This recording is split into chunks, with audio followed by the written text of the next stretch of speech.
Edo State Governor Godwin Obaseki yesterday stated that the biggest problem Nigeria has is bureaucracy. Obaseki made the declaration at the Meet the Governor of Edo State Business and Investment Opportunities held at the Nigerian British Chambers of Commerce (NBCC) in Lagos. He said the reason the country had not recorded any meaningful progress was because of broken governance. According to him, unless the government at all levels properly address bureaucracy, the gains of good governance would continue to elude Nigerians. He insisted that there would be no economic development without the support of a functional bureaucracy. He argued that whatever system of government, bureaucracy is designated to be an integral part of every policy process and implementation in the country, and advocated institutional reform and change of attitude in the fight against corruption in Nigeria. He said, the reason things are not working in Nigeria is that bureaucracy is broken. You can initiate all forms of policies, but as long as we do not fix bureaucracy, and if there is no right people to push, it will not work. Obaseki also charged the private sector and young Nigerians to participate actively in the nation's politics to place the country on the path of sustainable growth. He hinged the nation's socio-economic problems to the failure of the citizens to participate in the process of electing leaders. Also yesterday, Obaseki hailed Seplat Energy PLC for investing in education, particularly in the empowerment and training of teachers in the state. Deputy Governor of the state, Philip Shaibu, who represented Obaseki, gave the commendation during the Seplat Energy PLC JV Education Roundtable and Seplat Teachers Empowerment Program STEP Award in Benin City, Edo State. Shaibu said the state government remained committed to providing quality education both at the basic education level and the post-basic levels. He noted that the state government had kept faith in its obligation to deliver world-class education across schools in her Edo Best program. Addressing newsmen at the Seplat Roundtable organized in conjunction with NPDC, the Director, External Affairs and Sustainability, Seplat Energy PLC, Dr.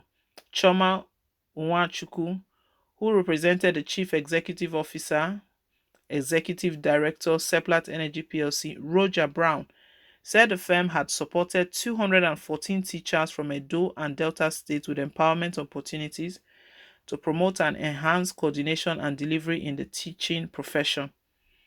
She said the firm, through the STEP Award ceremony, had demonstrated its commitment to providing teachers with workshops, skills, and innovations, as well as technological tools to enhance teaching methods to boost national development. On his part, Minister of State for Education, Chukwuemeka Nwajiaba, said the federal government is committed to ensuring education for all by making education dynamic and nationally relevant and competitive. Obaseki, while giving his presentation, said his administration saw a need to embark on some restructuring activities to reform the state and make it attractive, starting with institutional reforms, because no matter how many policies are rolled out, nobody will be available to drive and implement the policies. The reason the country is not working as optimally as we would like it to is because the bureaucracy is broken. Neither does it have proper procedures and systems, and we have not invested in it for years. This is the advantage many other countries have over us, he said.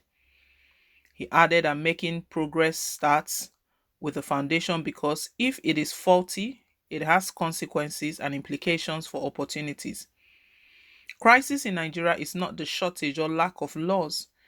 It is getting the law to work and training civil servants to help implement the laws, he said. Obaseki also said that the security infrastructure is another key factor, noting that Edo has had to upgrade its security and currently has a four-tier security architecture while involving more locals for efficiency and effectiveness. You cannot secure Nigeria from one point. We have invested in security, and at every point in time, we know what is going on in the state, he said. Beyond having physical infrastructure, Obaseki said digital infrastructure is also key, noting that Edo has invested heavily in this and has also partnered with private institutions such as Mainon to achieve a standard digital structure. Speaking of other lucrative sectors, he said manufacturing, agriculture, state assets, and culture, sports hold a lot of potential for economic growth if properly harnessed.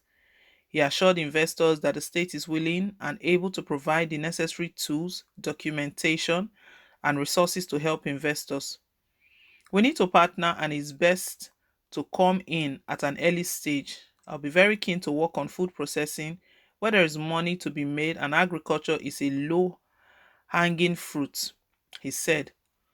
The governor said by the end of his tenure, he hopes to have made significant changes in the state, such as moving Edo State's rank from 6th to 3rd in terms of GDP, and also improving the state's internally generated revenue while reducing dependency on federal allocation from an 80-20 ratio to 65-35 ratio, with 35 being federal government allocation.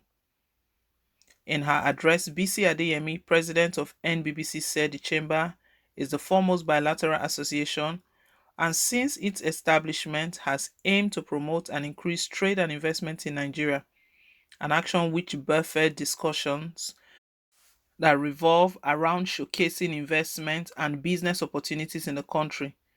Nigeria is one of the most attractive investment destinations in Africa.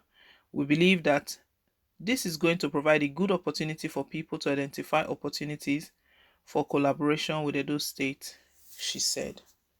Obaseki keeps talking about issues that the country is facing and then where changes needs to be made and actions needs to be taken.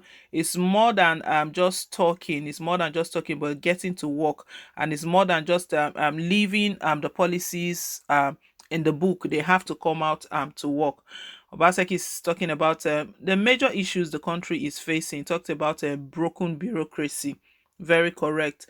And also he's calling upon the youth as well to get involved. 2023 is not long to go. The reason we have bad leaders because we don't participate in electing and choosing these leaders. But if we take it as a serious business, we'll see changes come out. Well, guys, let's hear your own take. All the Obaseki has just stated. Thank you once again for staying tuned. Please don't forget to like, share, and to subscribe till I come your way again on more updates. Bye.